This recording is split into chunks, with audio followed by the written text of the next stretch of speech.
లబ్బిపేటలోని grand Vijayawada by GRT హోటల్లో NSP masala వారి సౌజన్యంతో V vibe and grand Vijayawada by GRT ఆధ్వర్యంలో ఆవకాయ మిక్సింగ్ ఎక్స్పీరియన్స్ కార్యక్రమాన్ని నిర్వహించారు. తెలుగు సంప్రదాయ రుచులను కొత్త తరాలకు చేరువ చేసే ప్రయత్నంలో భాగంగా ఎన్ఎస్పి మసాలాస్తో కూడిన ఆవకాయ మిక్సింగ్ ఎక్స్పీరియన్స్ నిర్వహిస్తున్నట్లు ఆమె తెలిపారు. ఆవకాయ మిక్సింగ్ ఎక్స్పీరియన్స్ను పురస్కరించుకుని వి వైబ్ సీఈఓ సజ్జా రాఘవేణ మాట్లాడుతూ, వేసవి కాలంలో తెలుగు ఇళ్లలో ప్రత్యేకంగా జరిగిన ఆవకాయ తయారీ సంబరాన్ని కమ్యూనిటీ అనుభవంగా మార్చుతూ ఈ కార్యక్రమం చేపట్టామని అన్నారు. మామిడి ముక్కలు, ప్రత్యేక ఎన్ఎస్పి మసాలాలతో కూడిన మిశ్రమం కుటుంబాల సందడి, ఆవకాయ తయారీకి ఉన్న ఆ అనుబంధాన్ని ఈ కార్యక్రమం ద్వారా మళ్లీ గుర్తు చేయాలని సంస్థ భావిస్తుందన్నారు. ముఖ్యంగా యువతకు సంప్రదాయ ఫుడ్ కల్చర్ను కనెక్ట్ చేసే ప్రయత్నంగా ఈ కార్యక్రమాన్ని నిర్వహిస్తున్నట్లు ఆమె తెలిపారు. ఆవకాయ ప్రతి తెలుగు ఇంటికి ఒక ఎమోషన్ అని, ఇంటి రుచి, అమ్మ చేతి జ్ఞాపకం, కుటుంబ అనుబంధం అన్నీ ఇందులో ఉంటాయని, ఇదే అనుభూతిని అందరితో కలిసి సెలబ్రేట్ చేసుకోవాలనే ఆలోచనతో ఎన్ఎస్పి మసాలాస్ ఆవకాయ మిక్సింగ్ ఎక్స్పీరియన్స్ను తీసుకొచ్చామని, ఈ కార్యక్రమానికి సహకారాన్ని అందిస్తున్న ఎన్ఎస్పి మసాలాస్కు కృతజ్ఞతలు తెలిపారు. అనంతరం చెఫ్ సిహెచ్ దేవరాజు మాట్లాడుతూ, ఆవకాయ మిక్సింగ్ ఎక్స్పీరియన్స్ కొత్త ఎక్స్పీరియన్స్గా ఉందన్నారు. విదేశీ సంస్కృతితో కేక్ వంటి మిక్సింగ్ చేస్తారని, ఎన్ఎస్పి మసాలా సహకారంతో ఈ కార్యక్రమం నిర్వహించడం సంతోషంగా ఉందన్నారు. ఈ కార్యక్రమంలో గ్రాండ్ విజయవాడ బై జీఆర్టీ హోటల్లో జనరల్ మేనేజర్ హరిప్రసాద్, హోటల్ సిబ్బంది తదితరులు పాల్గొన్నారు.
నమస్తే విజయవాడ.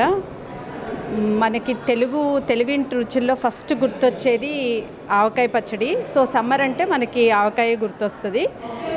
మనకి ఎన్ఎస్పి మసాలాస్ సమ్మర్లో ఇప్పుడు జనరేషన్కి ఎక్స్పీరియన్స్ చేయడానికి ఎన్ఎస్పి మసాలాస్ ఆవకాయ ఎక్స్పీరియన్సెస్ అని కొన్ని ఈవెంట్స్ ఆర్గనైజ్ చేస్తున్నారు. ఫ్యూ డేస్ బ్యాక్ హైదరాబాద్లో ఒక ఈవెంట్ హోస్ట్ చేశారు, చాలామంది పార్టిసిపేట్ చేశారు. దాంట్లో ఇప్పుడు వచ్చి ఇక్కడ విజయవాడలో గ్రాండ్ విజయవాడ బై జిఆర్టీ హోటల్లో వాళ్ళ సపోర్ట్తో ఒక హ్యూజ్ ఈవెంట్ ఆవకాయ ఎక్స్పీరియన్స్ అనే ఈవెంట్ ఈ కొత్త జనరేషన్కి పరిచయం చేస్తున్నారు.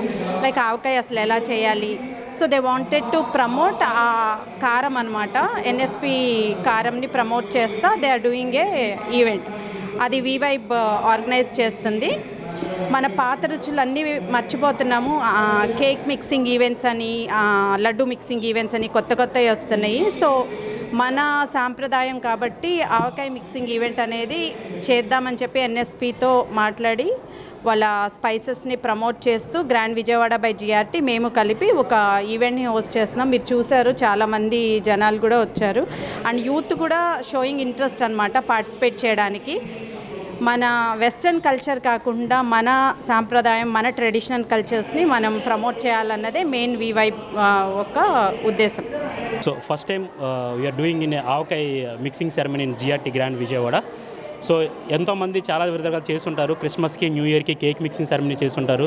సో డ్రై ఫ్రూట్ మిక్సింగ్ చేస్తుంటారు. For the first time in Vijayawada in జిఆర్టీలో సో ఆవకాయ మిక్సింగ్ అని చేస్తే ఎలా ఉంటుందని మా గెస్ట్ ఎక్స్పీరియన్స్తో పాటు తీసుకుందామని ఈ యొక్క ఆవకాయ సెరమనీ అనేది నిర్వహించడం జరిగింది. సో దీనికోసం ఆవకాయ స్పైసెస్ అండ్ మ్యాంగో, చాలా రకాల చిల్లీ పౌడర్సు, గార్లిక్, సో ఇవన్నీ తీసుకొచ్చి గెస్టులందరితో ఎక్స్పీరియన్స్ చేయడం జరిగింది. సో ఇది ఒక కొత్త ఎక్స్పీరియన్స్ గెస్టులకి, మాకు కూడా. ఎవరైతే ఇంటి దగ్గర ఓన్గా పెట్టుకుంటారో ఒక్కొక్కరు ఇద్దరిద్దరు పెట్టుకుంటారు, కానీ అందరూ కలిసి ఒకే చోట ఒక 40 కేజీలు 50 కేజీలు ఆవకాయ పికిల్ని పట్టుకొని ఎవరికి వాళ్ళు తీసుకెళ్ళడం అనేది చాలా సంతోషంగా ఉంది. ఇలాంటి ఈవెంట్స్ మరెన్నో జరుపుకోవాలి ఈ జిఆర్టీ గ్రాండ్లో. సో ఒక్కసారి వచ్చి విజిట్ చేయండి ఈ జిఆర్టీ గ్రాండ్కి, వచ్చి ఆవకాయ యొక్క రుచి చూడండి, రుచి చూసి తీసుకెళ్ళండి. Thank you. ముందుగా జిఆర్టీ హోటల్ వారికి ఈ ప్రోగ్రాము కండక్ట్ చేసినందుకు కంగ్రాచులేషన్స్. అద్భుతమైన ప్రోగ్రాము. ఈ రోజుల్లో మనం ఈ ఆవకాయని గురించి, ఈ మిక్సింగ్ గురించి, రుచికరంగా తయారు చేయడానికి గురించి చాలా చక్కగా మన షెఫ్ గారు వివరించారు. సో అందరికీ ఇది చాలా గొప్ప ఎక్స్పీరియన్స్. మాకు ఇటువంటి ప్రోగ్రామ్స్ ఇంకా జరుగుతూ ఉంటే మన సాంప్రదాయాన్ని, మన తెలుగుంటి రుచుల్ని, వీటన్నిటిని మనం చాలా ఇదిగా రక్షించుకోగలుగుతాము. So congratulations again. Thank you.